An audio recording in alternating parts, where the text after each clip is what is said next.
नई सड़क पर जिंदा महिला को मृत बताकर करोड़ों की जमीन हड़पी। चूरू कोर्ट ने 2 महिलाओं सहित 4 को सुनाई 7-7 साल कैद की सजा।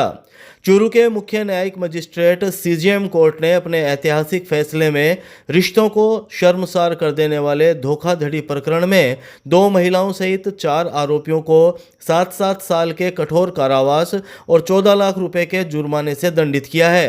ये मामला फर्जी मृत्यु प्रमाण पत्र बनाकर करोड़ों की जमीन हड़पने से जुड़ा है। फैसला सीजेएम हरीश कुमार ने सुनाया।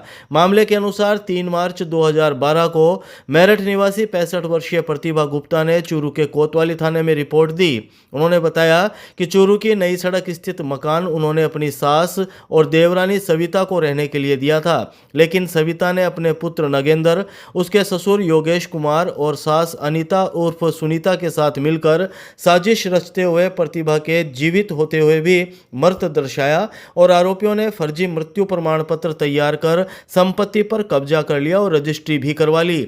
मामले में यह तथ्य भी सामने आया कि प्रतिभा गुप्ता के नाम चूरू के नई सड़क पर करीब 2974 वर्ग मीटर जमीन दर्ज थी।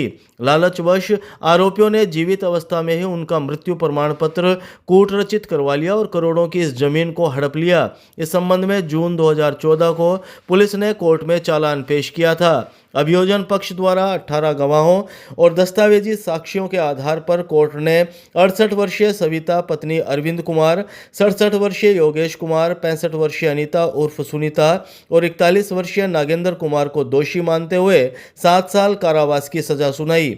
एपीपी गोवर्धन सिंह ने मामले में पैरवी की। फैसले में कोर्ट ने अपनी टिप्पणी में कहा कि 66 वर्षीय बुजुर्ग महिला प्रतिभा गुप्ता, जिसने अपने पति को पहले ही खो दिया था, प्रतिभा को उसके ही निकट संबंधियों ने विश्वासघात कर जीवन काल में भी उसकी स्वयं अर्जित संपत्ति से वंचित कर दिया। ये संपत्ति की लालसा में रिश्तों की मर्यादा और विश्वास को तार तार करने का ज्वलंत उदाहरण है। कोर्ट ने स्पष्ट किया कि यदि ऐसे मामलों में नरमी बरती जाए तो समाज में गलत संदेश जाएगा। कानून का शासन तभी प्रभावी होगा जब न्याय न केवल हो बल्कि दिखाई भी दे। इसी आधार पर न्यायालय ने सभी आरोपियों को कठोर सजा से दंडित किया है। प्रतिभा गुप्ता ने एक मुकदमा दर्ज करवाया था कि मैं जिंदा होते हुए मेरी देवरानी और उसके लड़के और उसके सास ससुर ने मिलकर मेरे को मृत बताते हुए एक फर्जी मृत्यु प्रमाण पत्र जारी करवाया और पुष्पा देवी जो उसकी सास थी उसने अपनी छोटी बहू के नाम ये दान मिले तैयार करवा के फर्जी दस्तावेज तैयार किए, जिसके आधार पर श्रीमान मुख्य न्यायिक मजिस्ट्रेट द्वारा आज 4 मुलजिमान सविता, योगेश, श्रीमती अनीता और सुनीता और नगेंद्र को 7-7 साल की कारावास की सजा सुनाई गई।